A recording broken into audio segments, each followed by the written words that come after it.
Sí, Señor Dios, confiando en tu voluntad, confiando, papito lindo, en tu misericordia, confiando en tu fidelidad, porque a pesar de que nosotros fuésemos infieles, tú permaneces fiel. Así que, Señor Dios, en esa confianza y sabiendo que el sacrificio de Jesucristo, nuestro Señor, nuestro amado, nos permite entrar delante de tu presencia en el lugar santísimo, a pedir del oportuno socorro en esa confianza, sabiendo que nos oirás y que nos responderás conforme a tu voluntad, que es buena, agradable y perfecta. Te venimos pidiendo que abra las ventanas de los cielos y nos bendigas. Que venga, Señor Dios, y tu Espíritu Santo venga a batallar aún con las cosas que son nuestras, papito lindo, y que no te agradan. Una batalla en la cual nosotros salgamos vencedores para agradarte, papito lindo. En el nombre poderoso de Jesús, te lo rogamos, Señor Dios. Ayúdanos, papito lindo. Bendícenos. Yo te ruego que tu unción magistral descienda sobre tu hija Leida, papito lindo, y que la palabra que nos ha de compartir edifique conforme a tu Espíritu Santo, Señor. Gracias, papito lindo. En el nombre poderoso de Jesús. Gracias, Señor Dios. Amén, amén y amén. Adelante, hermana. Amén. Buenas noches, hermanos. Que el Señor les bendiga. Es un gusto saludarlos una vez más. Pues a mí me tocó un tema bien especial que yo nunca pues había escuchado. Solo escuché una prédica en Retiro de Pastores. Y era de los puertos, ¿verdad? Pero hay 20 tipos de puertos, según en la revista Rema y lo que los pastores han compartido en la revista Rema. Entonces a mí me asignaron el puerto de Pánfila. Entonces si alguien me acompaña a Hechos 13:13. Aquí tengo mi Biblia. Nadie me quiso prestar un teléfono hoy. Aquí tengo mi Biblia en Hechos 13:13, por si alguien lo quiere buscar. Y dice, habiendo zarpado de Pafos, Pablo y sus compañeros arribaron a Perge de Pánfila, pero Juan, apartándose de ellos, volvió a Jerusalén. Entonces podemos ver que sí existe el puerto de Pánfila, porque me preguntaba, ¿qué es Pánfila? ¿Cómo se come? Eso me suena a pan. Entonces yo me puse a investigar, ¿verdad? Y averiguando, pues es un puerto bien especial, hermanos, bien tremendo. Es un puerto que nos va a enseñar a cómo tolerarnos unos con los otros. Entonces, si también alguien me acompaña a Salmos 107, yo sé que es un salmo muy grande, cuando tenga tiempo en su casita, pues lo pueda leer. Y lo que decía la revista es que el Salmo 7 es un ruego, es un clamor. Es un clamor. Les voy a leer lo que yo apunté y entendí. Vemos que después del clamor llegamos a puerto seguro. O sea que después de un clamor, de una angustia, de algún problema que tengamos, levantamos un clamor al Señor. Llegamos a un puerto seguro donde podemos descansar después de la tormenta, yo qué sé, de las dificultades de nuestra vida. Amén. Y podemos llegar a un destino final, anhelado. Pablo arribó a 20 puertos. Era lo que les decía al inicio, ¿verdad? Que hay 20 tipos de puertos, pero a mí me tocó el puerto de Pánfila, el cual estos 20 tipos de puertos tienen su significado. 20 tipos de puertos, 20 tipos de clamores. O sea que cada puerto tiene su clamor, cada nombre tiene su clamor, cada puerto. Podemos atravesar obstáculos que nos impidan llegar a un destino, como las tormentas, pruebas, dificultades. Pero, ¿qué significa Pánfila? Yo me preguntaba qué significa y pues gracias a Dios, que Dios bendiga a los hermanos que les da revelación y entendimiento. Ahí ponen qué significa Pánfila. El significado de Pánfila es todas las razas, o sea, todos nosotros, todas las razas. Lo cual tenemos a entender que ya no existe la discriminación y por eso tenemos que vencer el obstáculo que se llama racismo. Cada vez yo me iba metiendo más, ¿verdad? ¿Qué significaba Pánfila, verdad? Entonces es todas las razas. Y lo que nos quieren dar a entender aquí es que no puede haber racismo en nosotros, ¿verdad? No hacer de menos a las personas, tal vez por su apariencia física, color, tal vez por su economía o por alguna enfermedad, ¿verdad? Debemos de pedirle al Señor que quite todo racismo de nuestra vida.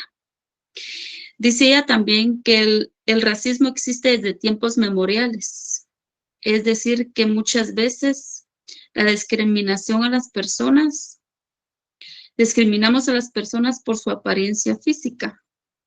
Yo me ponía a pensar, ¿verdad? Así como las personas morenitas muchas veces han sido clasificadas, ¿verdad? Y las han atacado bien duro por su color de piel. Entonces, muchas veces el racismo ha existido, ¿verdad? En nuestra vida sin darnos cuenta, porque a veces miramos a una persona morenita y nos quedamos viendo sin disimular, y de verdad que debemos de pedirle al Señor sabiduría para poder entender eso en nosotros y que Dios nos ayude a quitar todo racismo. Amén. Esto ha traído conflictos entre naciones, también se dan una misma nación, entre sus etnias a través del humor negro, bromas despectivas. No, esto también decía acá la revista que trae problemas entre naciones, ¿verdad? Así como Rusia y Ucrania y que sus razas son diferentes, incluso en nuestro mismo país, ¿verdad? O sea, yo soy de la capital, yo soy un poco más ladino, decía mi abuela, pero allá son de San Marcos, ellos no. Entonces, qué tremendo, hermanos, este puerto de Pánfila me abrió los ojos a otra realidad. Qué tan racistas somos. Y entonces, también la revista decía, muchas veces el racismo son sentimientos de inferioridad o de superioridad. O sea, que podemos hacer sentir mal a una persona que es inferior porque nosotros somos superiores a esta persona. En la iglesia también, y la iglesia también puede ser afectada por este tipo de cosas, ¿verdad? Del racismo, porque muchas veces llegan hermanos más humildes y nosotros ni los saludamos, ¿verdad? Muchas veces nos dejamos llevar por la apariencia y uno no sabe si esos hermanos llevan cargas o preocupaciones o necesitan un abrazo. Yo sé que ahora con lo del COVID pues no se puede abrazar tanto, pero un bienvenido, hermano, pase adelante, tome asiento, todo eso pues lo tenemos que aprender como cuerpo de Cristo. No sé cuánto tiempo lleva. También aprendía yo que se puede dar dentro de las familias. Vemos también que Miriam y Aarón criticaron a Moisés porque se casó con una mujer etíope. Eso lo podemos encontrar en Números 12:1. Y también dice la revista, por si la quieren leer, está muy interesante. En la actualidad hay muchos hogares con este problema porque la pareja no llena las perspectivas y causa prejuicios raciales dentro del hogar. Muchas veces hay familias que no aceptan, digamos, al yerno o a la nuera, y imagínense los nietos, ¿verdad? Entonces, ay, hermanos, este tema sí que me puso a mí a temblar, ¿verdad? Muchas veces queremos un súper esposo para nuestros hijos, una súper nuera para nuestros hijos, y que si los hijos se van a enamorar de la persona más humilde sin saber que la persona más humilde lleva un propósito y un llamado del Señor, y muchas veces los criticamos. Nosotros como padres entendemos que queremos lo mejor para nuestros hijos, pero una vez mi abuela regañó a una de mis hermanas porque pasó mi hermana enfrente de unos albañiles y los albañiles le chiflaron y ahí adiós guapa y todo eso, ¿verdad? Entonces mi hermana no le gustó y le respondió a uno y vino mi abuela y le dijo, no, no les contestes, solo déjalos que hablen, porque tú no sabes si el día de mañana tu esposo puede ser un albañil. Entonces muchas veces debemos de quitar el racismo, ¿verdad? En nuestra vida. Y me pasaba en mi familia, ¿verdad? Con mi papá, porque mi hermana se casó con una persona de Shela, con sus trajes bien hermosos y todo, pero mi cuñado es un experto, tiene una cabeza tan especial y mi papá lo menospreciaba porque él era de otra etnia, ¿verdad? No era de la capital. Pero mi hermana, sin embargo, se enamoró de él y tienen 3 hijos, gracias a Dios. Y mi cuñado es muy responsable, amoroso y ha estado con su familia, pero qué difícil es estar dentro de un hogar donde lo discriminen a uno o discriminar uno a la otra persona, ¿verdad? Tenemos que tener mucho cuidado con esto del racismo dentro de la familia y de la iglesia. Los sentimientos de inferioridad los podemos ver en Cantares 6:16. Dice, esta mujer trataba de justificar el color de su piel al sol. Yo me imagino que era una mujer morena, sí, preciosa, esas mujeres galanas, decía mi abuela, ¿verdad? Bien, bien hermosas. Y ella decía, es que el sol me ha quemado. Y en realidad ese era su color, ¿verdad? Pero como los demás la tachaban, la menospreciaban, tal vez no era de su mismo color de piel, ella se sentía inferior a los demás y qué delicado es eso, hermanos, que nosotros lleguemos a hacer sentir a alguien inferior. Debemos de pedirle al Señor mucha sabiduría y ayuda a nuestro rey. No sé cómo voy de tiempo. Por si quieren leer el versículo, está en Cantares 6:16, sobre la mujer que trataba de justificar el color de su piel al sol. Por si lo quieren leer, porque por el tiempo voy así volando. Pero Pablo nos enseña una nueva renovación donde no hay distinción entre griego, judío, circunciso, incircunciso, bárbaro, escita, esclavo, libre, sino que en Cristo es todo en todos. Esto está en Colosenses 3:11. Yo me imagino que cuando nosotros aceptamos a Cristo, o Cristo hizo la creación, hizo la humanidad, Él la hizo con un propósito. Y también entiendo que los que aceptamos a Cristo como nuestro Salvador, entramos a otra dimensión o a otra raza. Así lo entiendo. Cuando estas personas que no han aceptado a Cristo, tampoco las podemos menospreciar. Debemos de presentarles el plan de salvación para que ellos también sean parte de nuestra cultura del reino, como venimos aprendiendo, ¿verdad?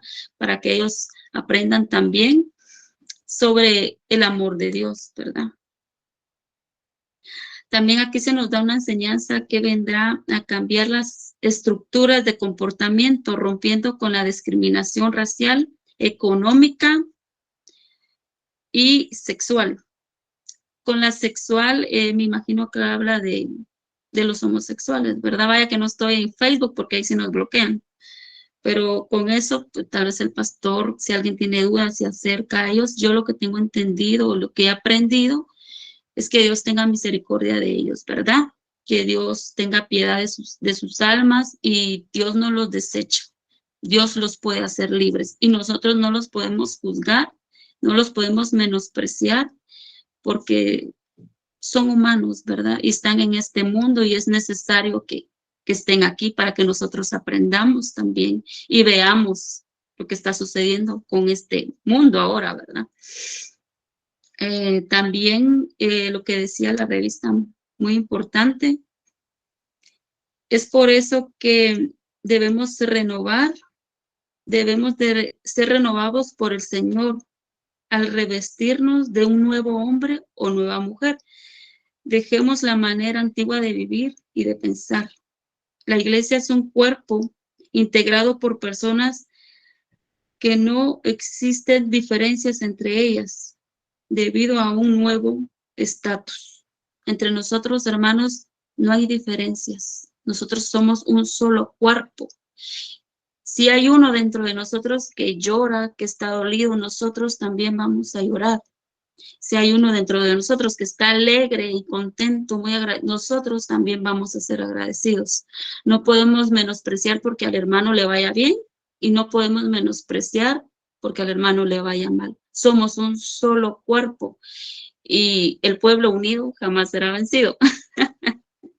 Entonces, como iglesia, hermanos, esto fue lo que yo entendí sobre el puerto de Pánfila. También en Hechos 10:34, no sé cómo voy de tiempo. Muy bien, ¿me falta? Ya le quedan 3 minutitos. Va.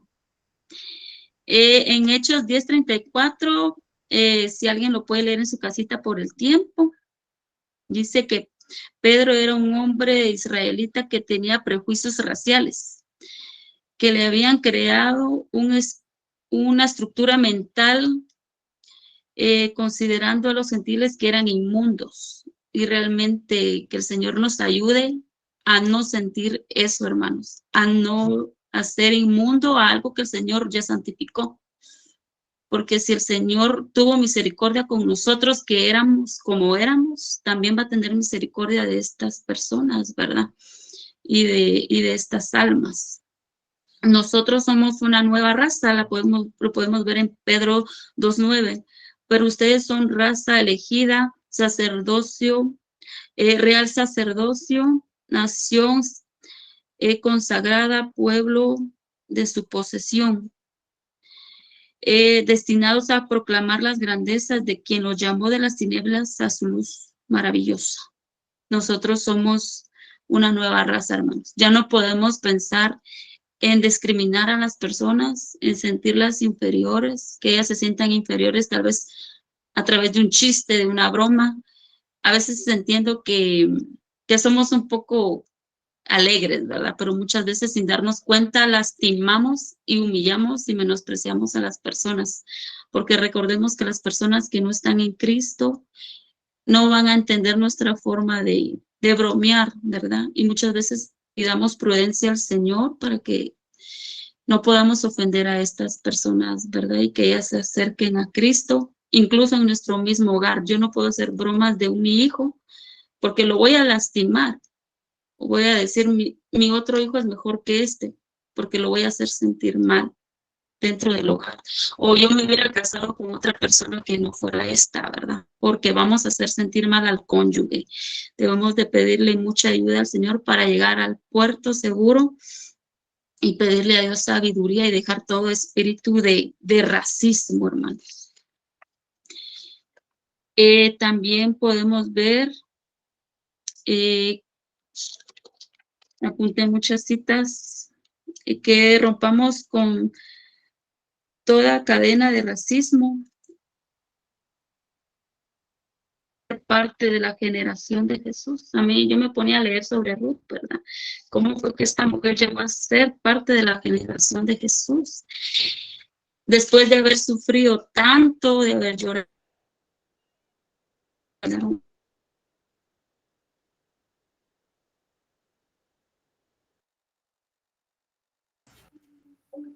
Se quedó frisada la hermana Yamelin.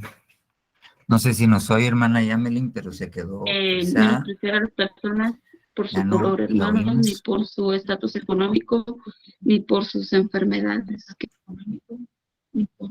La mujer también Sirofenicia, que no buscaba a Jesús el judío, sino que clamó al Señor del universo. Entonces, hermanos, yo siento que tal vez no abarqué todo porque este tema es muy extenso. Apunté lo más que pude, pero en el nombre del Señor, pidámosle al Señor no ser racistas con los de nuestra casa, con los de nuestra iglesia, con los de nuestro trabajo y ser prudentes. Amén. Señor les bendiga. Y amén. Gracias, hermana Yamelin. Bueno, vamos a pasar a la segunda parte.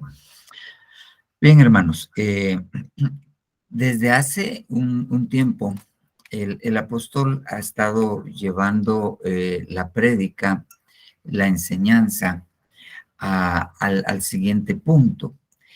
Partiendo de Mateo 24, donde dice que se levantará nación contra nación y reino contra reino, pues hemos entendido que nación contra nación, si nosotros nos vamos al original de esta palabra, es etnia contra etnia. La palabra nación fue una palabra acuñada a principios del siglo XX, finales del siglo XIX. Entonces, esta palabra no existía en las Biblias, en el lenguaje, no en las Biblias, sino en el lenguaje en el cual nosotros pues estamos acostumbrados a hablar. Pero el sentido original de la palabra etnia, de la palabra nación, es etnia, raza contra raza, y nosotros hemos visto cómo los problemas culturales, raciales, perdón, han ido poco a poco aumentando, llegando a ser conflictos muchas veces bélicos, que a veces nosotros ni siquiera estamos enterados. En el África hay 17 guerras en este momento y todas son de origen étnico. La guerra de los Balcanes, que cobró tantas vidas, era de origen étnico. La guerra que todavía se libra en Irán, no, en Irak, sí, la guerra es de origen étnico, o sea, eso está claro. Pero la otra parte del versículo es que se va a levantar reino contra reino. Y obviamente nosotros tenemos que entender que este es el reino de la luz, se va a levantar en guerra contra el reino de las tinieblas y viceversa. Y ya está levantado. Eso quiere decir que, como dijo la abuelita, guerra es guerra. Nosotros estamos en guerra y el problema reside cuando uno mira las estadísticas. No logré conseguirlas, pero cuando uno mira quiénes fueron el grueso de las bajas en la Primera Guerra Mundial, fueron civiles. El grueso de las bajas en la Segunda Guerra Mundial fueron civiles. O sea, cuando hay una guerra, los más afectados son los civiles, los que en proporción, o sea, hay un ejército de soldados, en proporción mueren menos soldados de ese grupo de ejército de la proporción que mueren de civiles. O sea que a los que les va peor es a los civiles. Los que sufren más son los civiles. Los que no tienen asegurados sus alimentos son los civiles, porque para que una guerra sea eficiente, los ejércitos tienen que tener una línea de abastecimiento de muchas cosas. Los civiles tienen a su disposición hospitales militares que los van cambiando de lugar. No los civiles, sino los soldados, perdón. Pero la población civil queda al descubierto en una guerra. Entonces, al que mejor le va es al soldado. Entonces, esto es uno. Lo segundo, en una guerra, obviamente, quienes van a batallar son soldados. Y el apóstol siempre ha puesto este ejemplo. Hay una película que se llama 300. ¿Ok? La película 300 relata un hecho histórico donde Leonidas, con 300 hombres, se opuso al paso que se llama el paso de las Termópilas, al paso de los ejércitos de Artajerjes. Ok, eran solo 300 hombres, pero mientras este hombre iba hacia ese paso, se le unía gente. Entonces, en la película sale que llega un grupo de personas y eso es histórico, eso es anecdótico, eso pasó. Entonces, se le quieren unir al ejército. Entonces, la pregunta que les hace él es, ¿cuál es tu profesión? Yo soy sembrador. Entonces llama a uno de los de su ejército y le pregunta, ¿cuál es tu profesión? Yo soy soldado. Entonces es muy difícil ganar una guerra con un ejército de gente que no es parte de un ejército regular, sino que están siendo tomados, no están bien entrenados. ¿Ok? Y entonces es muy difícil que un ejército gane una guerra. si sus efectivos no es gente entrenada. Es sumamente difícil. Ahora bien, veamos un ejemplo de esto en la actualidad. ¿Cuál es el problema del ejército ruso? Que agarró a gente no entrenada o la menos entrenada de sus ejércitos y las puso de boca de cañón contra Ucrania. Y los ucranianos, su ejército fue el que enfrentó esto. Atrás venían los civiles armados, pero su ejército fue el que enfrentó a los soldados no bien entrenados de Rusia y han barrido con los soldados rusos. Rusia jamás pensó que iba a tener una derrota como la que está teniendo, siendo esto. Entonces, nosotros estamos en una batalla de reino contra reino y estamos en un pleito. Y sabe que es lo que a veces a mí me preocupa, que ni siquiera somos soldados y estamos en batalla uno contra otro, uno contra otro. Y la Biblia dice que una casa dividida no permanece. Entonces eso a mí me preocupa. Uno, eso. Dos, me preocupa que como iglesias, le estoy hablando de Iglesia de Cristo de Benecer, zona 12, no estemos cohesionados. Eso me preocupa. Eso a mí me preocupa porque un ejército que no está cohesionado no es ejército. Yo les ponía el domingo el ejemplo de cómo se dicen entre ellos. Cada soldado tiene su cuas y cada soldado que entra, entre los que entran a la escuela politécnica, tiene su antiguo. Y el antiguo tiene que velar por el bienestar del nuevo, tiene que enseñarlo, es como su padrino, y lo tiene que apoyar y lo tiene que entrar, porque después va a venir, él va a ser antiguo y va a venir otro nuevo. Pero ¿por qué lo hacen ellos?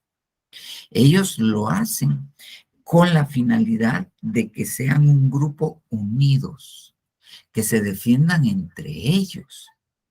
Pero imagínese un soldado que tiene su cuasi, cuando el otro oye cohete, sale corriendo y deja al otro tirado a la puchica. Entonces, eso me preocupa. Aunque yo veo en la Biblia que hay un valle de huesos secos, están muertos. Y de esos huesos secos, Dios levanta un ejército. ¿Ok? Ahora, estos que están en huesos secos, lo que habían perdido es la esperanza. Y eso me preocupa a mí también, porque muchas veces nuestra esperanza no está puesta totalmente en las cosas que Dios necesita para poder bendecirnos, que esté puesta nuestra esperanza. Nosotros vamos a obtener lo que deseamos, nuestra esperanza, lo que queremos. Yo algunas veces he puesto este ejemplo cuando yo estaba recién casado con mi esposa y le decía, y tuvimos una quiebra económica. Entonces yo le decía, vamos a Oakland Mall. Ay, no, me decía. ¿Por qué? Porque voy a ver cositas y no me las voy a poder comprar. Porque ella en ese tiempo trabajaba y el dinero que ella ganaba era de ella, pero yo me había quedado sin trabajo y con una gran deuda, entonces ella pasó a sostener la casa en lo que yo conseguía trabajo. Entonces me decía, no, yo no voy a ir porque se me va a antojar algo y no lo voy a poder comprar. Entonces yo le decía a ella, mira, le decía, anda, y si te gusta un par de zapatos, probátelo. Hasta hacerle el golpe al olor del cuero y deséalo en tu corazón. Porque si tú estás bien con el Señor, le decía, la Biblia dice que el Señor cumple los deseos de nuestro corazón y no son malos. Te los va a cumplir. Pero si no tenés deseos en tu corazón, ¿qué te va a cumplir el Señor? Cuando se presenta la reina Esther ante Asuero, la pregunta es, a ver, reina, ¿cuál es tu petición? ¿Y cuál es tu deseo? Son dos preguntas. Pues si no tenemos deseos, entonces la gente que está sin esperanza no tiene deseos. La gente que vive alrededor de los problemas no tiene deseos, se siente sin esperanza. Yo conocí a un alférez de fragata. Conocí a un señor que les decía, los molestaba allá en Puerto Barrios, se les decía, usted es un alfiler de corbata, les decía, y se ponían los cuates enojados. Pero ese cuate venía y estaba una mosca, ¡pah!, la agarraba con la mano. Y ya tenía hecho un hilito con una asa, y como podía se la ponía en la cabeza y se la jalaba a la mosca. De ahí soltaba la mosca, y la mosca quería volar, pero estaba atada con un hilo. Y la mosca volaba así, en círculos, en círculos. Qué habilidad la que tenía para amarrar a la mosca y para agarrarla, pero lo hacía. Entonces, cuando un cristiano tiene sus cosas puestas, su vista puesta solamente en cosas que tal vez no es que no sean de Dios, sino en problemas, en desesperanza, lo agarró el chamuco y le puso un lazo, ahí está alrededor, alrededor y alrededor y alrededor, y no tiene esperanza. Entonces, eso es otra cosa que a mí me preocupa. Como pastor, a mí me preocupa. Porque aquí quiere estar en la guerra, nadie quiere estar en la guerra, pero estamos en guerra. Estamos en guerra y no nos podemos quedar como sembradores. Eso es otra cosa que a mí me preocupa. Hay gente que yo conozco y que no da la estatura de sembrador, ni siquiera siembra. Ni siquiera siembra. Mire lo que le voy a decir. Créame, vive Dios que no es porque yo le voy a decir necesito dinero y diezme. Vive Dios que no es así. Dios es bueno conmigo y Él me sostiene. Pero hay gente que no diezma, que no ofrenda, ni siquiera la estatura de sembrador, y hay que llegar a la de soldado, porque si no, estamos en plenos balazos. Esa gente está perdiendo la batalla porque no puede defenderse, porque no tiene la estatura de soldado. Hay gente que no le da al pobre, y hay gente que siembra mal, gente que piensa que su diezmo se lo tiene que dar al pobre. Y entonces está aceptando, porque uno le diezma al que le reconoce autoridad. Entonces está reconociendo al pobre como su autoridad. ¿Y qué le va a dar el pobre si lo que tiene es pobreza? Y la pobreza lo va a llevar a la infidelidad. Entonces es preocupante. Y de ahí hay que pasar a la estatura de atleta. Y una de las cosas que hace el atleta es que se entrena. A Timoteo, el apóstol Pablo le dice, mira, el ejercicio físico en poco aprovecha. O sea, haz ejercicio, pero no esperes muchísimo. Ejercítate como atleta. ¿En qué? En la piedad. Pero entonces nosotros pensamos, piedad, ahí hay un pobrecito y le voy a dar 5, eso es piedad. No, piedad es una palabra que en el griego se dice eusebia. Y eusebia, yo le he dicho en otras oportunidades, hay un diccionario que se llama imágenes verbales, que dice que explica las cosas para que las entendamos. Y dice que eusebia quiere decir un pensamiento paralelo, un pensamiento que va junto con el de Dios. Entonces, hay personas que no, su pensamiento no va paralelo al de Dios, tan distante como está el cielo de la tierra, sus caminos de sus caminos, está pensando en otras cosas. Está pensando en hacer la guerra a sus hermanos, está pensando en su propio beneficio, está pensando en su propia cólera, está pensando en está pensando en cómo agarra del pescuezo a otro y lo hace. Entonces, yo no tengo más que preocuparme y yo le digo, Señor, ¿qué es lo más que puedo hacer? Pues dar la voz de alerta y enseñar, es lo más que yo puedo hacer. Y lo demás, Señor Dios, te lo tengo que dejar a ti porque es por tu espíritu. No es mi bondad la que va a guiar a la gente al arrepentimiento, es la bondad de Él. Entonces yo lo único que le digo es, Señor, que me atraviese tu bondad y les pase, pues no es mía. ¿Por qué? porque estamos en guerra.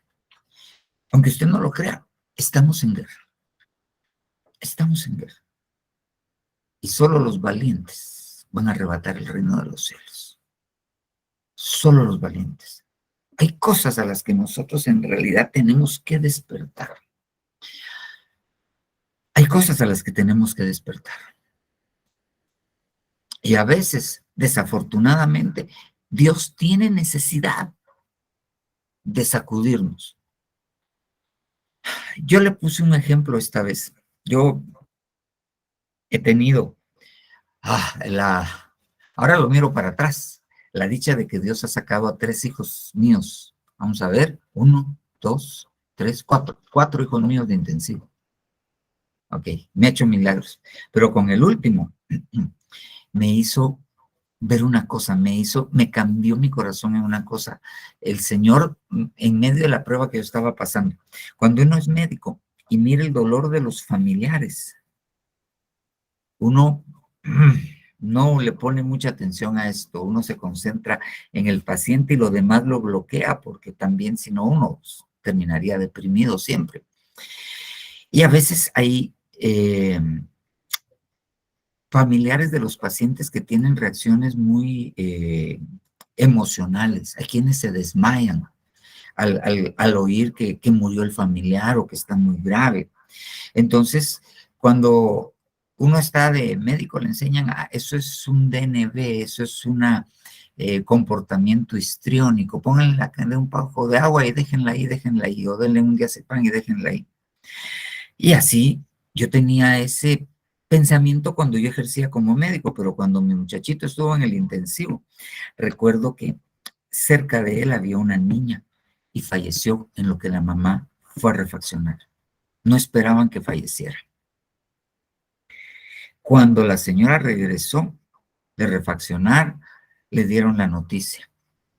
Entonces ya era la hora de la salida de la visita y ella con la mamá iba caminando a la par de nosotros. La mujer iba deshecha, llorando, y cayó al suelo desmayada. Ahí entendí yo, porque yo tenía a mi hijo en intensivo, se podía morir, tenía una pena gigantesca. Ahí entendí que es el dolor emocional de un pariente. Dios cambió mi corazón en ese aspecto, tuvo que quebrarlo.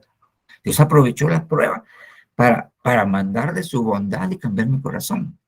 Entonces a veces Dios tiene que remecernos, y yo no quisiera eso ni para mí ni para nadie. Yo prefiriera que entendiéramos y que le dijéramos, Señor, no puedo, manda tu bondad y que sea tu bondad la que me haga cambiar de pensar y entonces cambio de actuar. Pero sí estamos en ese tiempo, sí necesitamos traer a eso. Y déjenme compartir, porque quiero que compartamos un poquito de lo que platicamos el domingo, pero se lo puse en un esquemita. Se lo puse en un esquema, déjeme que se me hizo el esquema. Pero si aquí no está el esquema, bien, aquí, no, ¿dónde está el esquema? Ya se me borró el esquema. No, aquí está el esquema. Mire pues, se lo voy a poner así. Aquí, en la primera parte de esta presentación, yo le pongo una línea de tiempo. Aquí están los 3 ayes, con lo que decimos pretribulación, la tribulación y la gran tribulación. Mientras en este tiempo, aquí se están desarrollando los 3 ayes, ¿ok? Yo tengo 7 años de las bodas del Cordero. ¿Por qué decimos que las bodas del Cordero duran 7 años? Porque en la tradición judía del tiempo del Señor Jesucristo, cuando alguien se casaba, lo que se hacía era la fiesta de las bodas y duraba 7 días. Ok, entonces mientras aquí tenemos la tribulación y la gran tribulación, estos 7 años, estos son 5 meses antes de esto, mientras aquí se está dando estos eventos, en los cielos se están realizando las bodas del Cordero. Apocalipsis 19 del 6 al 10, una de las referencias de las bodas del Cordero. Ok. Después de la gran tribulación, viene el después de los 3 ayes. empieza el milenio y al final del milenio el juicio del trono blanco y después de esto el trono eterno. Este es el reino milenial. Pero antes de que empiecen estas situaciones de acá, hay otro juicio que es el juicio del Bimá de Cristo. ¿Ok? Donde nosotros vamos a ser llevados a reunirnos con Él en las nubes y vamos a ser juzgados por todo lo que hicimos en el cuerpo. Esa es otra cosa que a mí a veces me aflige. Y yo digo, Señor, todo lo que hicimos en el cuerpo. Entonces, si yo cometí un error en el cuerpo, allá voy a ir a dar cuentas, un pecado. Pero yo he entendido que en el cuerpo yo puedo creer que mis pecados fueron borrados. Entonces, cuando me presente aquí no van a estar. No van a estar. Ok. Entonces, los tiempos. Antes de que comiencen los 3 hay. Antesito. En la hora final, que es lo que estamos viviendo, el Bimá de Cristo. Las bodas del Cordero. ¿Ok? Y el juicio del gran trono blanco. Ahora bien, cuando yo miro Apocalipsis 16:11, me dice, empieza después de las bodas del Cordero, que viene el Señor Jesucristo como un hombre fiel y verdadero. ¿Y qué viene a hacer? Viene a hacer la guerra. ¿A quién? Al anticristo, al falso profeta, al diablo que está en la guerra y a los hombres que están convencidos y le hacen la guerra al Señor. Ok, viene a hacer la guerra. Ok, ahora bien, el Señor Jesucristo hace la guerra con estos nombres. Esto está en el versículo 13, 12 y 16 de Apocalipsis 19. Tiene el nombre de el Verbo de Dios. Tiene un nombre que solo Él conoce. Y tiene otro nombre que dice Rey de Reyes y Señor de Señores. Este lo tiene puesto en su muslo. El Verbo de Dios dice que él, su manto, está teñido de sangre. Y su nombre es el Verbo de Dios. Pero él está haciendo la guerra aquí. Ok. Pero no viene solo. Ok. Él viene con un ejército que viene, que es el ejército de los cielos, que viene con lino fino, blanco y limpio. Muy bien, aquí viene el Señor. ¿Con qué viene? Con un ejército. Muy bien. Pero cuando nosotros nos vamos a Apocalipsis 17:14, entonces ahí está relatando lo mismo que Apocalipsis 19, solo que visto desde abajo, porque empieza diciendo que la bestia, empieza diciendo que el falso profeta y que las naciones le van a hacer la guerra al Cordero. ¿Ok? Está hablando de lo mismo, solo que lo está viendo desde acá, desde los malos contra el Señor. ¿Ok? Pero cuando habla del Cordero, dice que Él va a venir. ¿Ok? Con sus fieles, escogidos y llamados. Ok, muy bien. Pero tengo que entender que esto, Apocalipsis 17, a partir del 14 y 19, a partir del 11, me está hablando del mismo evento. Entonces, ¿quién va a venir a hacer la guerra? Las características del que va a la cabeza. Es el cordero que pudo vencer. Es el arnión, es un cordero pequeño, ¿ok? Es fiel y verdadero. Es el Verbo de Dios. Tiene un nombre que solo Él conoce y es Rey de Reyes y Señor de Señores. Ahora bien, aquí mismo en Apocalipsis 17 no viene solo. Viene, por eso se lo puse acá, con sus fieles escogidos y llamados. En Apocalipsis 17 viene con ellos. Ok. Entonces, el ejército del Señor, voy a retrasarme una, el ejército del Señor está constituido por fieles, por escogidos y por llamados. Ok. Entonces, para poder ser esto, ¿dónde alcanzamos esta estatura? aquí, aquí. Cuando lleguemos al Bimá, nosotros tenemos que haber sido llamados, tenemos que haber sido escogidos y tenemos que haber sido fieles. ¿Para qué? Para poder subir y casarnos con el Señor. Entonces, aquí le puse Cantares 6:10. ¿Ok? ¿Quién es esta? No, ¿quién es esta? Esclarecida como el amanecer, como el alba. Es refulgente. Dice, primero, el alba. La luz de la luna es el siguiente, refulgente como el sol, imponente como escuadrones en orden. Escuadrones, como ejércitos en orden. Ok.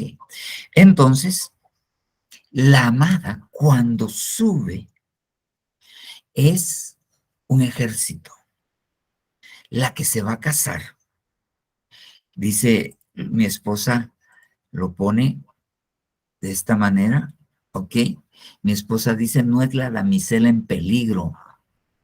La que se va a casar tiene puesto abajo tiene el lino fino, pero encima tiene la armadura de Efesios 6. Ok, y eso es un cambio de actitud tremendo.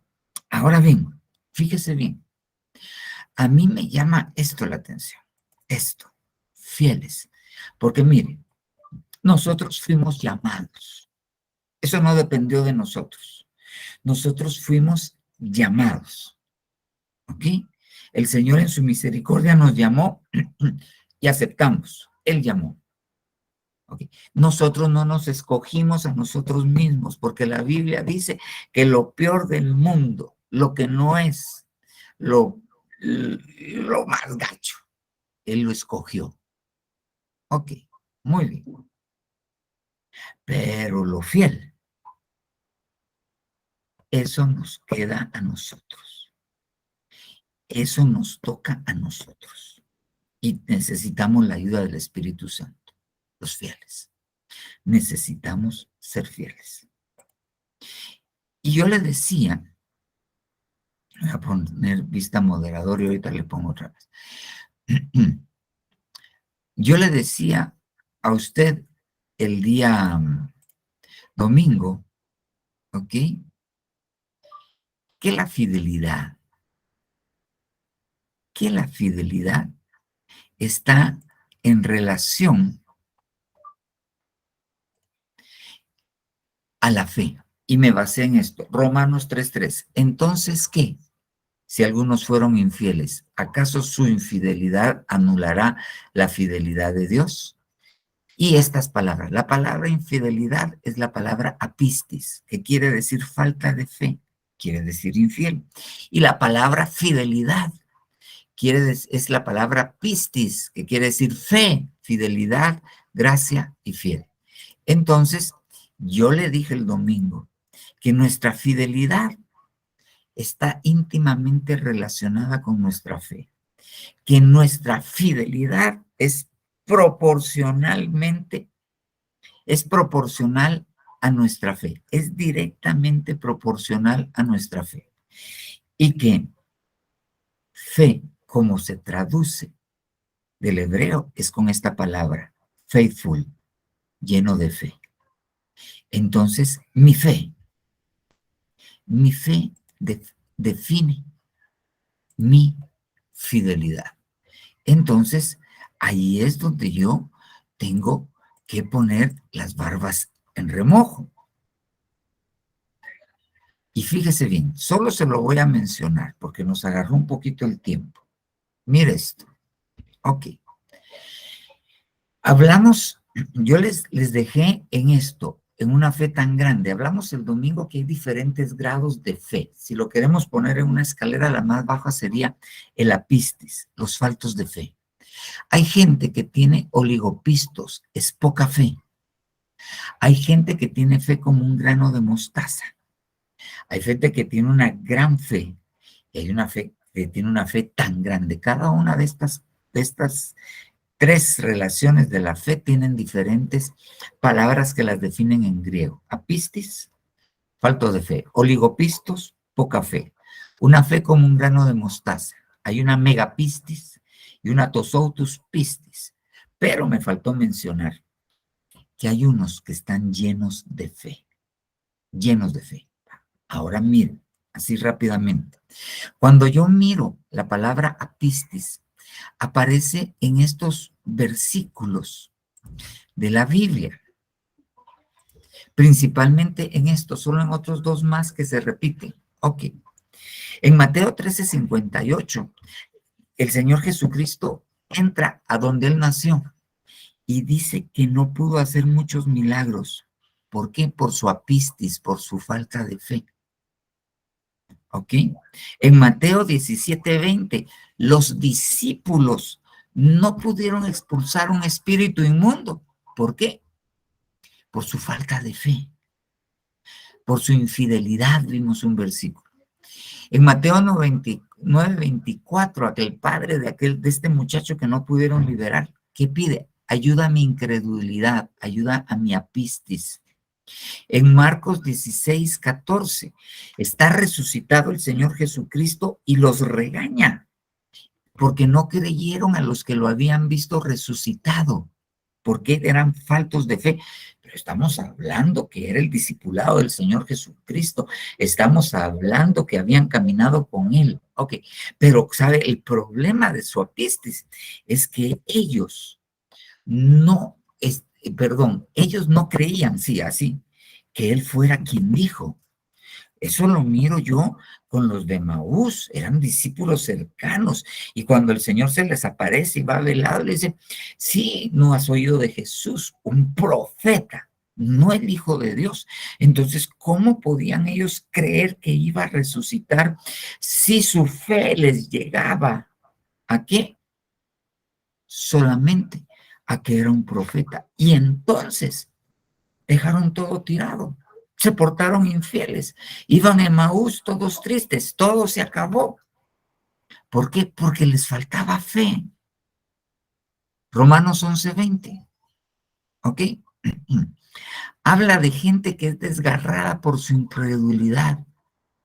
Primera de Timoteo 1:13, Pablo dice de sí mismo que él no tenía fe, que era pistis y por eso era blasfemo, perseguidor y agresor de la iglesia. Hebreos 3:12 nos dice que algunos por su falta de fe se apartan del Dios vivo.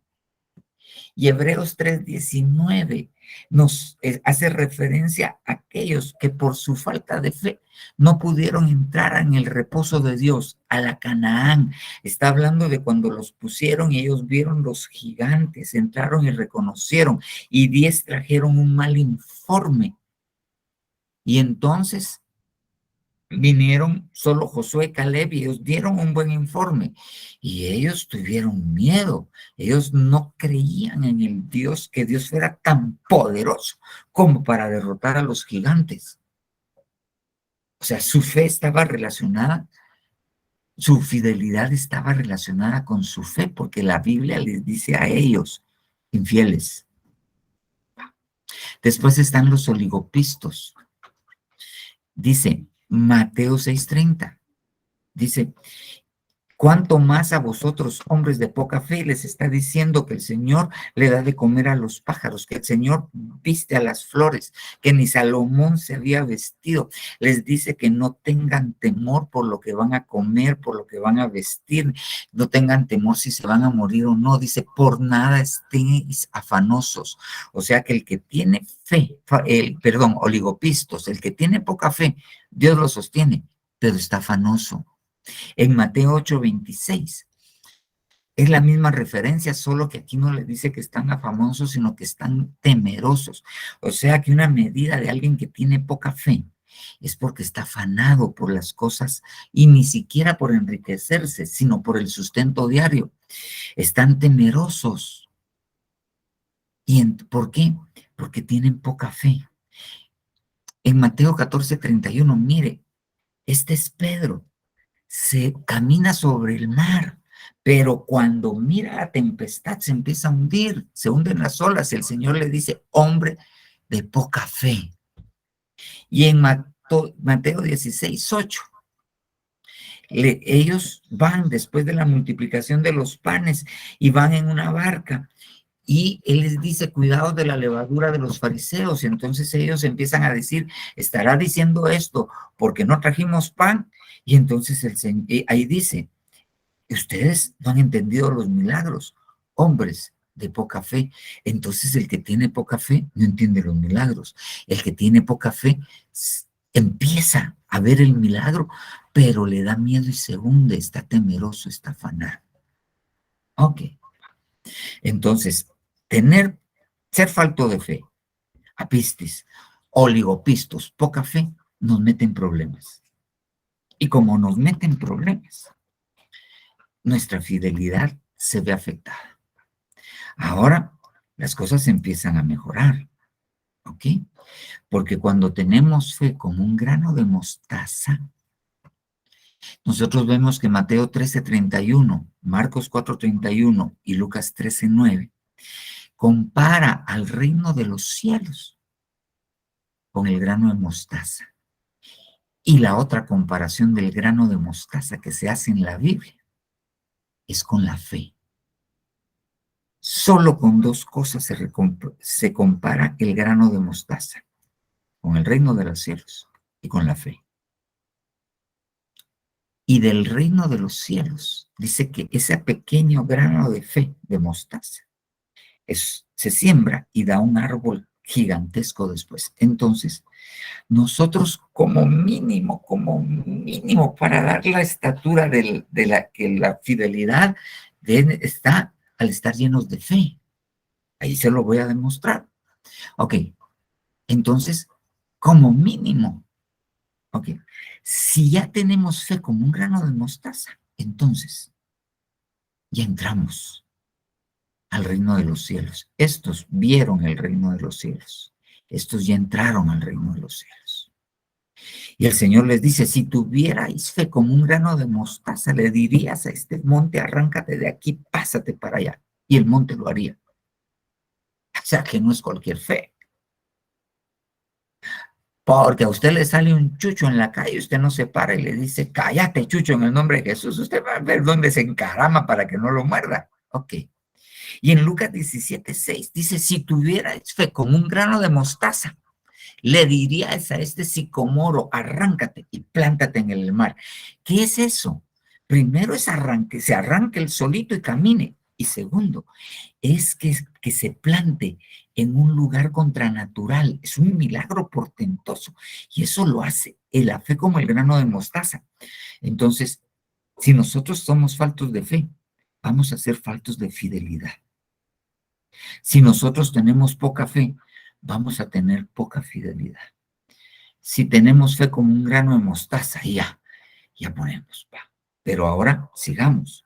¿A quién le dijo que tenía una gran fe? ¿Ok? A la sirofenicia. ¿Y qué alcanzó esa mujer? Esa mujer alcanzó la liberación de su hija. Pero ¿para qué le sirvió esa fe? Fíjese bien, la fe de esa mujer. Empezó diciendo, Hijo de David, ten misericordia de mí. Entonces su fe empezó, que sin ser judía, sabía quién era Jesús. Sabía que era el Hijo de David. Sabía que era el Mesías pronto. Confió en eso. Confió que era poderoso para hacerle el milagro. Y se acercó. Y él le dijo, no. Entonces ella le dice, mira, Señor. Y en eso consistió su gran fe. ¿Acaso los perrillos no comen de las migajas que caen de la mesa de sus amos? Primeramente se ubicó y le dijo, no soy hija. Lo siento, no soy hija. Pero los que se sientan a esa mesa son lo suficientemente misericordiosos para ayudarme. Y segundo, una migaja, deja caer una migaja Solo con, no importa el pan, solo con una migaja es suficiente. Una migaja es suficiente. Una migaja es suficiente. Esa era la fe de ella. Una migaja es suficiente.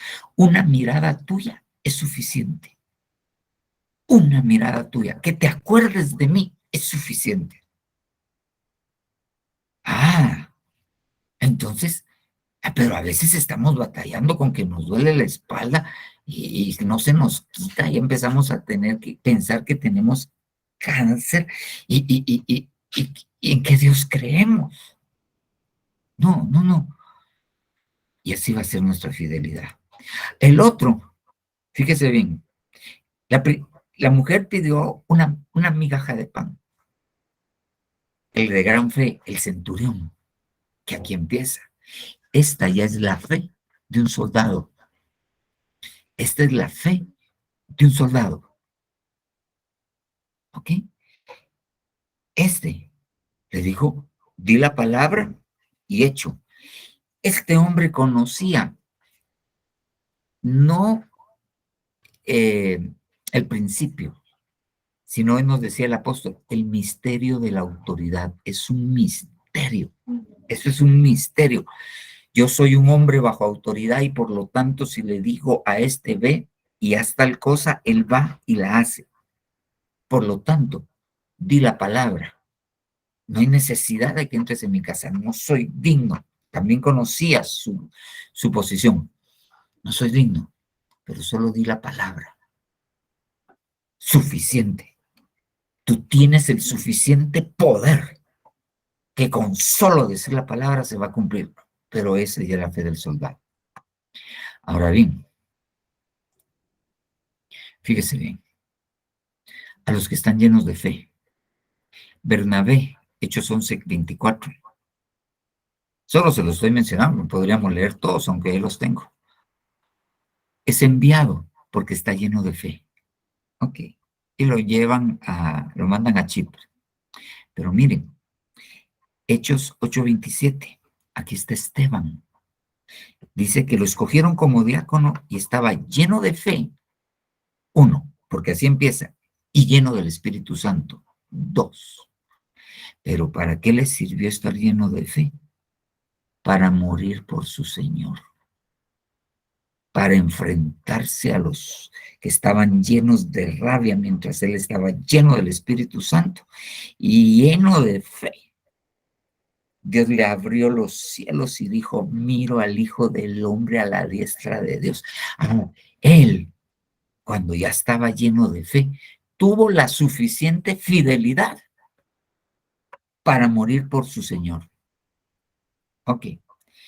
Y Hechos 8:27, eso se lo voy a mostrar porque sí quiero que lo entendamos. Hechos 8:27, vamos a ver dónde lo tengo por acá. Aquí lo puse, fíjese bien. Ok, muy bien, aquí estamos. Mira pues, aquí está Felipe, que lo sacan de Samaria, de la campaña de Samaria, y lo ponen a la par de un carro. Y dice, esta es la versión Kadosh Internacional, Hechos 8:27. De modo que se levantó y fue, y cuando iba, encontró a un cushí, a un etíope, un hombre lleno de fe, que era ministro a cargo de todo el tesoro de Candace, la reina de Etiopía, el cual había ido a adorar a Jerusalén. Pero cuando usted mira sus versiones, dice, y encontró a un etíope, eunuco, dice la palabra eunuco, pero la versión Kadosh Internacional traduce un hombre lleno de fe. Entonces yo me metí a investigar varias referencias y lo que sucede es lo siguiente.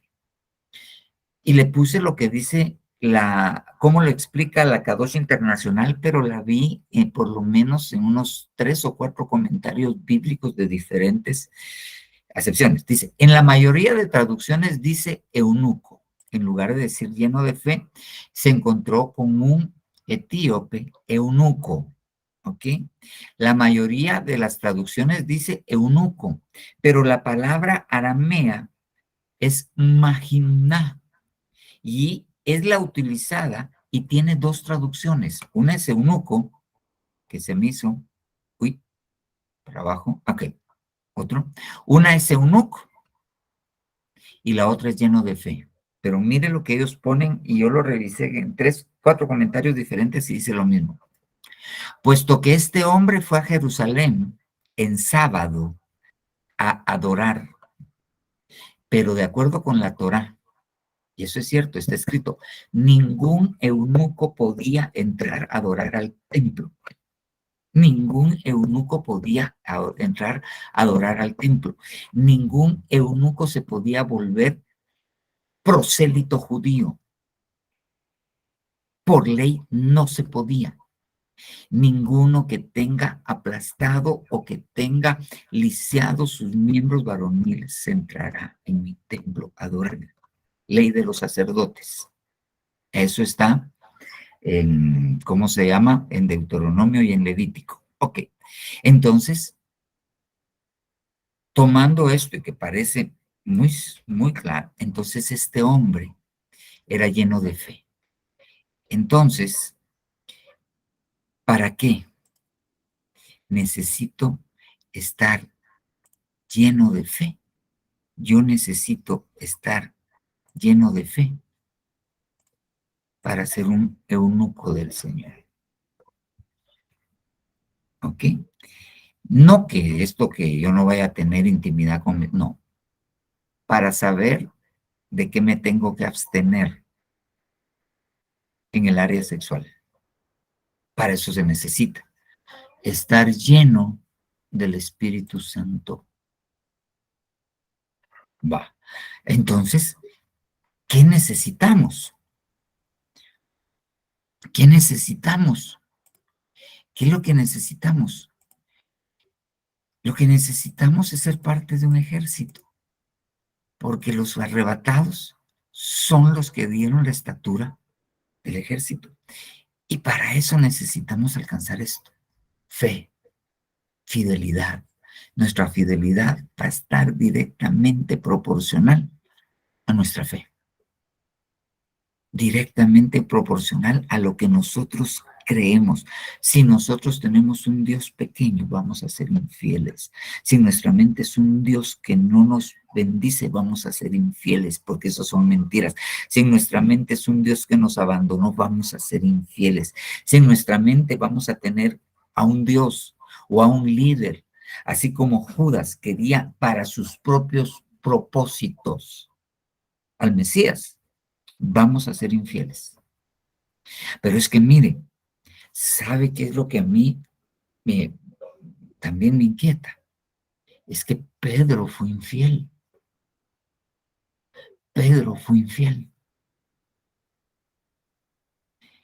Cuando estaba en el Getsemaní, Judas en el Getsemaní obviamente fue infiel, pero los otros 11 lo dejaron solo, salieron corriendo. Cuando les pidió que oraran con él, no pudieron orar por la tristeza, claro, pero fueron infieles, lo dejaron solo.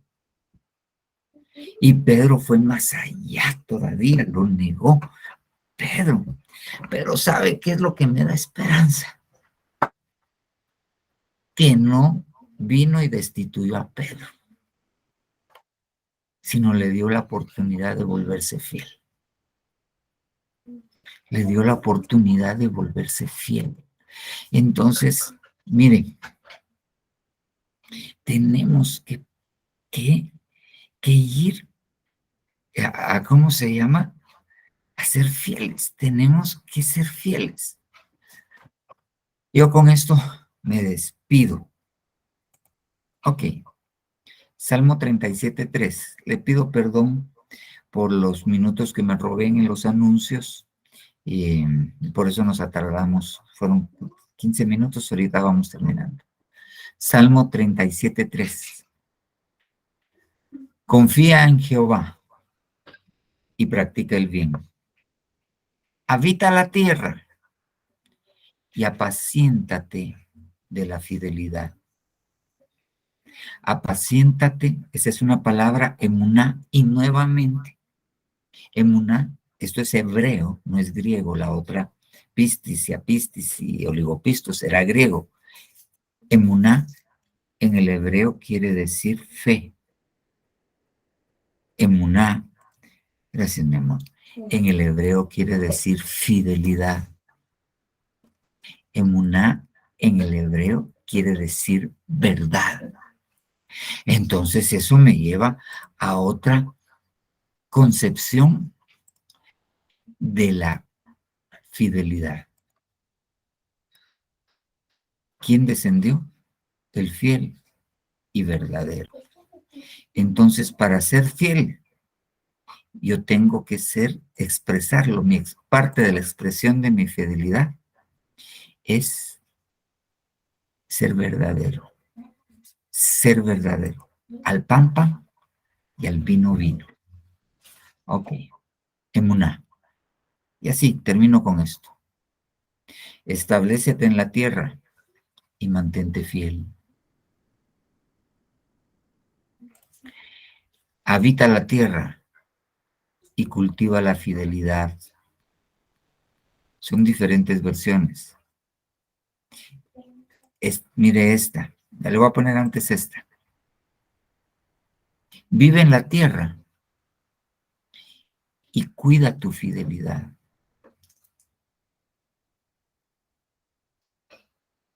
Reposarás, habitarás en la tierra y reposarás en ella. ¿En qué? En fidelidad. Entonces la fidelidad me da reposo. Entonces nos tenemos que apacentar. Apacentar quiere decir que nos den a comer fidelidad. Tenemos que cuidarla. Mire esta. Morarás en el país y de tu fidelidad tendrás contento. De tu fidelidad tendrás gozo. Entonces, cultiva la fidelidad. Mantente fiel. Apaciéntate en la fidelidad. ¿Por qué? Porque es una de las características del soldado. Es una de las características del soldado. La Biblia dice en el 1 de Corintios capítulo 13 que ahora nos quedan 3 cosas. La fe, la esperanza y el amor. Pero el mayor de estos es el amor. Cuando uno mira esa palabra, el mayor de estos, es una palabra que da a entender que es en gradas. O sea, la primera grada es la fe. La segunda grada es la esperanza. Y la tercera grada es el amor. Entonces, la fe evolucionó a esperanza. Por eso dice la Biblia que Abraham creyó, fe, esperanza contra esperanza. Entonces, la esperanza es un grado mayor de fidelidad. Y el amor es el grado más alto de fidelidad que puede haber. Porque el Señor Jesucristo fue fiel en toda su casa. ¿Y cómo fue fiel para los de toda su casa? Dando su vida por amor. El Padre fue fiel porque dio a su Hijo por amor. De tal manera, el grado más alto de fidelidad se llama amor. Y con esto termino. El problema es que antes de apistis, más bajo, hay otro escalón más bajo antes del que no cree. Y aquel que no provee para los de para los suyos, principalmente para los de su casa, la fe negó. Apistis. Es peor que un apistis, es peor que un infiel. Ahí se usa la palabra apistis. Entonces, abajo de los que no tienen fe están aquellos que niegan la fe, que conociéndola niegan. E increíblemente, nosotros tenemos que tener mucho cuidado, porque aquel que pudiendo, no aquel que no tiene la capacidad, sino aquel que pudiendo, no provee para los suyos, esos son los cercanos, los prójimos, y para los de su casa, esa es su familia. Negó la fe, se volvió a pistes, pero peor que eso, es peor que un infiel. Tiene un grado de fe más bajo y por lo tanto, como su fidelidad su fe es tan baja, su fidelidad es baja. No tiene fidelidad ni siquiera para los de su casa. Entonces, yo le suplico al Señor que nos ayude, porque necesitamos crecer en fe, y eso nos va a hacer crecer en fidelidad, porque el Señor no se va a casar con alguien que tenga características de infidelidad. Lo va a perdonar, todos sus pecados borrados, pero no luchó por ser fiel. Entonces no se va a casar. El Señor no se va a casar con una mujer infiel. El Señor, no, bueno, hay palabras pero no hay que repetirlas, ¿verdad? Pero no se va a casar con una mujer infiel. No se va a casar. El padre le dio carta de divorcio, ya estando casado, a la infiel. Le dio carta de divorcio. Entonces, nosotros tenemos que entender que estamos en una guerra terrible. Y necesitamos llegar a ser fieles, necesitamos llegar a ser soldados. Y miren, por favor, sea de quien sea entre nosotros, sea en su casa, no ataque, no se comporte infiel. Mire, a David lo perseguía Saúl, lo quería matar, lo quería hacer pedazos, lo buscó, le quitó la mujer, lo humilló, lo hizo pedazos, pero él permaneció fiel. Y cuando tuvo la oportunidad de matarlo, de portarse infiel, dijo: líbreme el Señor de levantar mi mano contra el ungido de Jehová. Yo no le voy a ser infiel a Dios, no le voy a ser infiel a Saúl. Y ya lo habían ungido por rey mucho tiempo atrás para quedar en lugar de Saúl, y no fue infiel. Y no fue infiel. Y no fue infiel. Entonces nosotros tenemos que cuidarnos hasta de los pensamientos de infidelidad. En nuestro matrimonio tenemos que cuidarnos hasta de lo que pasa el pensamiento. No, nosotros cuidémonos. Acuérdese que el que desea a la mujer de su prójimo en su corazón, no le hace nada más, y adulteró, ya fue infiel. Nosotros tenemos que tener cuidado hasta lo que vemos en el Facebook. Peor en el Facebook, que salen un montón, diría mi mamá, de calzonudas ahí. No, hay que quitarlas. No, ni feria. Es que, como dicen los cristianos viejitos, es que el diablo es puerco, le decían a uno. Y puede aprovechar. No, uno tiene que mantenerse, tiene que pedirle a Dios fidelidad. Y Dios nos va a ayudar. Dios nos va a ayudar. Miren, para el mundo vienen cosas terribles y necesitamos estar firmes, estar fieles. Y para eso tenemos que revisar qué es lo que nosotros creemos de Dios. Fíjese bien, a los de poca fe les calmó la tormenta, pero eran de poca fe. Ok, entonces nosotros tenemos que tener mucho cuidado porque no basta que nos calmen las tormentas. Mire, no basta con caminar sobre el agua. Nosotros tenemos que avanzar, porque mire, Pedro caminó sobre el agua, tenía poca fe y negó al Señor.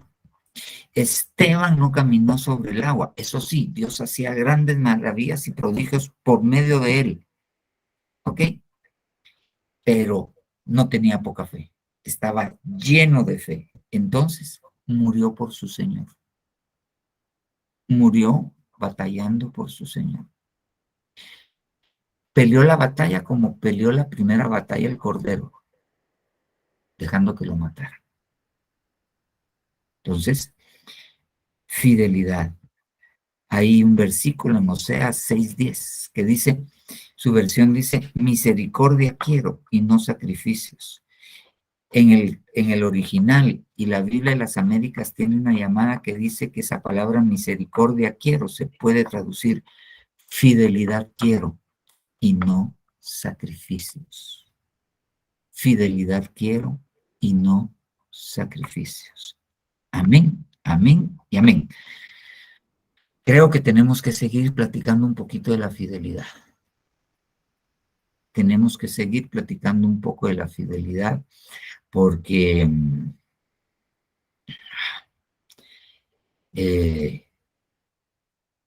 miren, antes de que venga el anticristo que se manifieste, viene una gran apostasía, un gran divorcio, una gran infidelidad, que van a negar al Señor que los rescató. Lo que viene es una gran infidelidad. Y si tenemos poca fe, vamos a correr peligro. Amén, amén y amén. Bueno, no sé si alguno de ustedes tiene alguna pregunta o alguna aportación. Hermana Claudia. Dios les bendiga. La verdad es de que sí es pregunta, ¿verdad? Porque yo creo que si el Señor quiere que nosotros aprendamos a ser fieles, yo creo que con todo lo que yo he pasado, yo puedo ser educada, pero no puedo compartir con alguien que yo tal vez crea que fue infiel, ¿verdad? No sé si estoy bien, ¿verdad? En eso, porque nosotros debemos de tener misericordia, pero si alguien se aparta y se aparta porque no cree en lo que nosotros creemos, porque no vive lo que nosotros estamos viviendo o no tiene convicción de qué es lo que quiere para esa misma persona o su familia, nosotros creo pues que no podemos tener comunión con esa persona, seguir teniendo la misma comunión, porque si antes nosotros podríamos compartir con alguien que decía estar en las cosas que nosotros estamos o creer en lo que nosotros creemos y compartir lo que hemos compartido acerca de la palabra y la misericordia, no podemos seguir unidos a esa persona si actuó infielmente. Esa es mi pregunta, ¿verdad? Y más que todo, yo no lo hago por acusar a nadie ni por nada, sino porque creo que yo en lo personal quiero ser lo mejor. Siempre le he pedido al Señor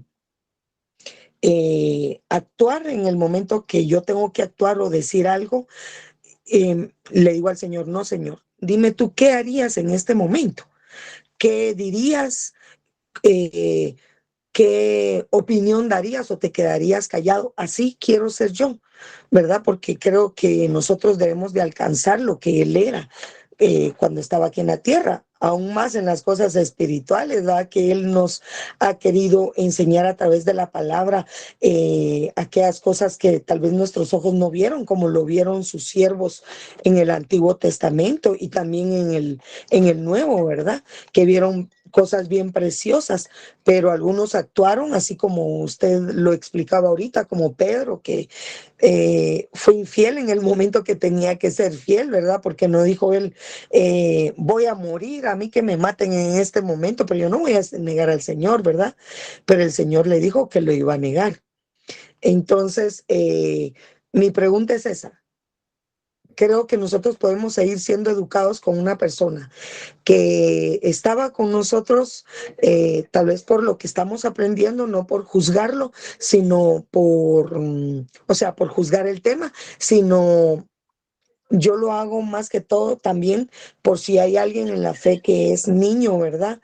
O que acaba de empezar y vive estas cosas, a veces pueden salir lastimados. Entonces, si nos ven a nosotros que supuestamente hemos alcanzado una estatura, compartir con alguien que no cree en lo que nosotros creemos, podemos herir su alma, ¿verdad?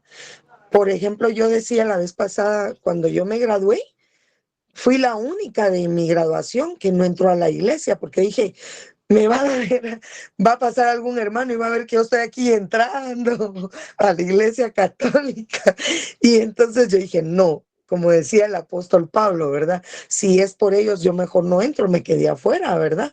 Pero eh, lo digo porque mis hijos me hacían una pregunta, mami, ¿y por qué tales hermanos están compartiendo? Porque vieron unas fotos que ni yo misma andaba buscando, ¿verdad? Pero me dice, ¿por qué hay hermanos que comparten con hermanos que no creen lo que nosotros creemos? Entonces me tocó que explicarles, ¿verdad? Que nosotros debemos de tener misericordia, pero que hay cosas que no debemos de hacerlas, hay cosas que no debemos de decir. Esto no es malo porque no es malo, ¿verdad? Porque es nuestro propio conocimiento, nuestro propio entender, a que nosotros digamos que es malo porque tenemos esa convicción de parte del Señor, ¿verdad? No podemos llamar a lo malo bueno ni a lo bueno malo, creo yo, ¿verdad? Amén. Entonces, como está hablando de la fidelidad, ¿verdad? Amén. Miren, eso es un tema muy amplio. Lo primero que tenemos que entender es que cuando hay problemas de infidelidad, de cualquier tipo, cuando se da infidelidad, no estoy hablando solo en el matrimonio, porque uno puede ser muy infiel de muchas maneras. Por ejemplo, no reconocer autoridad, eso es ser infiel. Por ejemplo, si usted lo contrataron por un horario y establecido, porque hay quienes, pues al menos yo tengo, en la universidad donde trabajo, tengo libertad de cátedra, y yo puedo programar mis clases con los alumnos en el horario más conveniente, y etcétera, etcétera. Pero usted lo contrataron por un horario y siempre llega tarde, y en lugar de trabajar, está en la computadora viendo el Facebook, pasando el tiempo, usted está siendo infiel. Usted está siendo infiel. El que no provee para su casa es peor que un infiel. Usted está siendo infiel. Y en la casa la gente necesita no solo dinero, no solo ropa, no solo techo, necesita cariño, atención, necesita otro montón de cosas. Entonces, la infidelidad se puede dar dentro de las iglesias. Desafortunadamente se da infidelidad. Ahora, ¿qué pasa? Yo tengo que entender que esto es un ámbito espiritual. Cuando en un lugar se empieza a mover infidelidad, es una frase que decía antes el apóstol, ahí hay felino en cautiverio, por no decir gato encerrado, ahí hay un espíritu que está molestando, ahí hay un espíritu que está fastidiando y no va a querer una cosa buena. Ahora bien, fíjense bien, el problema son las características del que es infiel.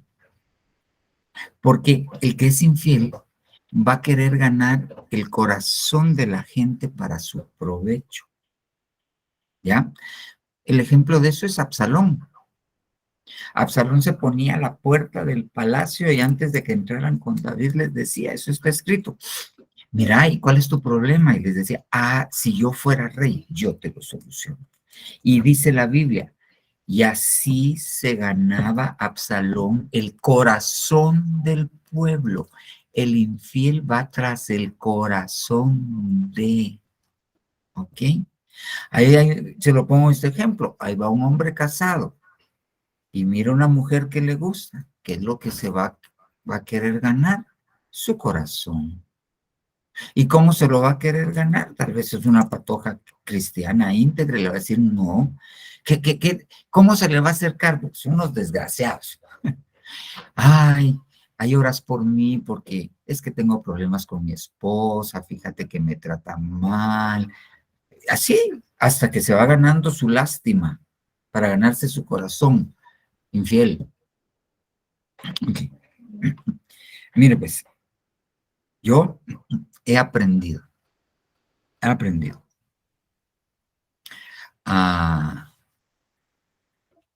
tratar de, ¿ve? Si me sacaron de un lugar, si fue una injusticia, yo voy con uno de los pastores y me ministro y oro, pero hago todo lo posible por ver. Callada mi boca, callada mi boca. Pero si esa persona me bendijo a mí, antes, no, lucho, porque es una, mire, la fidelidad se va a demostrar cuando se presenta la tentación de ser infiel, ahí se va a demostrar. Antes no, antes todos somos fieles, pero venga usted en un trabajo donde sea y el que está abajo de usted trabaja y todo, pero usted pone a su amigo, al amigo de él, lo sube a otro puesto, ya se fregó. Sí, que porque no me, es que yo porque como lo ayudaba y miren esto, y empieza a hablar en contra de, sí, si supieran lo que yo les sé, es que es terrible, caer en la boca de un infiel, hasta en las redes publican, y ¿sabe qué es lo peor que tiene el infiel? Con todo respeto, no tiene los pantalones de ir con la gente y decirle, ay, anda con chifletas y no hay que caerles en el juego. Al infiel hay que caerle en el juego. Ahora bien, el infiel se quiere ganar el corazón. El infiel quiere jalar, quiere. ¿Para qué? Para su beneficio. Es infiel. Entonces, hay que apartarse. Hay que tener misericordia de él, pero el que le es infiel es contaminante. Contaminante. Mire, yo he visto últimamente, gracias a Dios, ya no en Ebenezer, gente que le fue infiel a mi apóstol y arrastró gente para sí. Y eran mis amigos. Yo me aparté. Algunos los he visto regresar, destruidos por haber seguido al infiel, por haber seguido al traidor, destruidos económica, muchos en el mundo. No, no. Uno no debe seguir al infiel y al traidor, no lo debes. Debe tener misericordia. No lo debe considerar un enemigo, porque no es un enemigo, pero uno debe apartarse. Y si le llega a decir cositas, dígale, bueno, decímelo delante de la persona. Le apuesto que le va a decir, no, para hablar con ese, no, porque no tiene el valor de confrontar a las cosas ni a las personas. Ni a las personas. A mí en zona 5, y en una oportunidad aquí me dijeron, vamos a ir a hablar con una autoridad superior. Agarré el teléfono, una oportunidad, hagamos la cita de una vez, ahorita la estoy haciendo, no, que no sé qué. Y la segunda que confronté me dijeron, no, si ese no es mi estilo, no. Pero las cosas enfrente, por detrás, nada, no. La infidelidad destruye al cristiano, la infidelidad destruye al cristiano y no. Miren, cuando el Señor le dice su pecado a Jerusalén, le dice la infiel Jerusalén, la infiel. Cuando le dice que ya no tiene jueces, que ya no tiene consejeros, le dice la infiel Jerusalén. El primer pecado que hubo fue rebelión, fue infidelidad. Fueron potestades espirituales gigantescas, femeninas, que en rebelión le fueron infieles al Señor. Entonces hay que tener cuidado. Y el mismo apóstol Juan, el apóstol del amor, dice, si alguno no tiene esta doctrina, con ese, ni siquiera comáis. Así dice el apóstol del amor, no estoy diciendo yo, sino el apóstol del amor. Entonces, tenemos que tener cuidado, de verdad. No, el que es infiel, pues, no es enemigo de uno. Hay que orar por él para que Dios tenga misericordia, pero hay que apartarse, hay que apartarse, hay que apartarse. Amén. Hermana Elena,